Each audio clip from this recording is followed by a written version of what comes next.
কথা বলতে হবে। শুধুমাত্র ইসরায়েলের বিরুদ্ধে আমাদের যুদ্ধ নয়, বরং প্রত্যেক জালেম সম্প্রদায়ের বিরুদ্ধে আমাদের যুদ্ধ। এবং এই বাইতুল মুকাদ্দাস জয় করার পর বিগত 100 বছরে তারা দফায় দফায় কতগুলো যুদ্ধ করেছে মুসলিমদের সাথে, কতগুলো ভাইকে শহীদ করেছে, কতগুলো বোনকে ধর্ষণ করেছে, কতগুলো বাচ্চাকে তারা হত্যা করেছে, এটা কারোরই অজানা নয়। তবুও কেন জানি আমরা মুখে গুলি পেটে বসে আছি, কেন জানি আমরা আমাদের ভাইদেরকে সেখানে মরতে ছেড়ে দিয়েছি।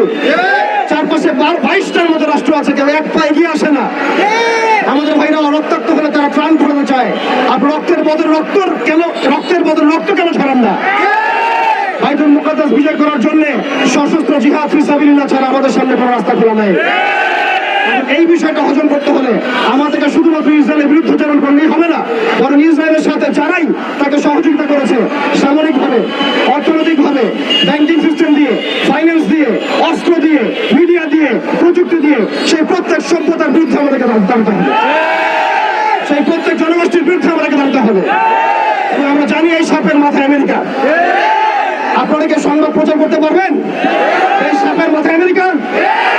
আপনারা নিজের অনেস্টলি বলেন, ইসরায়েলকে বোম দিয়েছে কারা? অস্ত্র দিয়েছে কারা? জনবল দিয়েছে কারা? ধর্ষণের লাইসেন্স দিয়েছে কারা? জেরুজালেমকে স্বীকৃতি দিয়েছে কারা? কারা অটোম্যানদেরকে ডিফিটের সময় ইসরায়েলের পাশে ছিল? কারা আরব ইসরায়েল যুদ্ধের সময় ইসরায়েলের পাশে ছিল? কারা দফায় দফায় ইসরায়েলকে সামরিক সহযোগিতা দিয়েছে? এর পাশাপাশি কারা পেট্রোডলার চুক্তির মধ্য দিয়ে ইসরায়েল কাজকে শক্তিশালী করেছে? অতএব এই সাপের মাথায় আঘাত করতে হবে।